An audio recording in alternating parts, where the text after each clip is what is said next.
జోగులాంబ గద్వాల జిల్లా బస్సాపురం గ్రామంలో అక్రమ సంబంధానికి అడ్డుపడుతున్నాడని ప్రియుడితో కలిసి భార్య భర్తను చంపించింది. గ్రామ సమీపంలోని ఉపాధి హామీ పథకం పనుల్లో కాల్వ తవ్వుతుండగా గుర్తు తెలియని మృతదేహం లభ్యం కావడంతో పోలీసులు లోతుగా విచారణ చేపట్టారు. దర్యాప్తులో భాగంగా సంచలన విషయాలు బయటకొచ్చాయి. బస్సాపురం గ్రామానికి చెందిన నరసింహులు పద్మకు 12 సంవత్సరాల కిందట వివాహం జరిగింది. సమీప బంధువైన కురువ అంజలప్ప పద్మతో పరిచయం పెంచుకుని పరిచయం కాస్త వివాహేతర సంబంధంగా ఏర్పడింది. నరసింహులకు విషయం తెలియడంతో భార్యతో తరచూ గొడవ పడేవాడు. ఎలాగైనా భర్తను అడ్డు తొలగించుకోవాలనుకున్న పద్మ ప్రియుడితో విషయం చెప్పగా ఓ వ్యక్తికి ₹1,00,000 ఇచ్చి హత్య చేయించి పూడ్చిపెట్టారు. భర్త ఊరికి వెళ్లాడని పద్మ బంధువులకు చెప్పింది. హత్యకు సహకరించిన నలుగురిని పోలీసులు అరెస్ట్ చేసి రిమాండ్కు తరలించారు.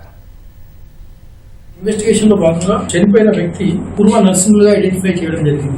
భార్యాభర్తల మధ్యన చిన్న ఫ్యామిలీ డిస్ప్యూట్ ఏర్పడి కొంతకాలంగా తల్లిగారి దగ్గరనే తల్లిగారి ఇంటి పక్కన గుడి చేసుకుని జరిగింది. అప్పుడప్పుడు పోయి వచ్చేవాడు. ఈ క్రమంలోనే ఆమెకు ఒక అంజులప్ప అనే అతనితో ఫ్రెండ్షిప్ ఏర్పడి కాలక్రమేణా అక్రమ సంబంధం ఏర్పడి సంబంధానికి తగ్గుతున్నాడనే ఉద్దేశంతో అంజులప్పని మోటివేట్ చేసి తన భర్తను ఎలాగైనా చంపమని ప్రొవోక్ చేయడంతో ఈ మర్డర్ అంతటికి మెయిన్ మోటివ్ అక్రమ సంబంధాన్ని అడ్డుకుంటున్నాడనే ఒకే ఒక ఉద్దేశంతో భార్యనే ప్లాన్ చేసి కాన్స్పిరసీ చేసి తన ప్రియుడితో కలిసి వాళ్ళతో కాన్స్పిరసీ చేసి మర్డర్ చేయించింది.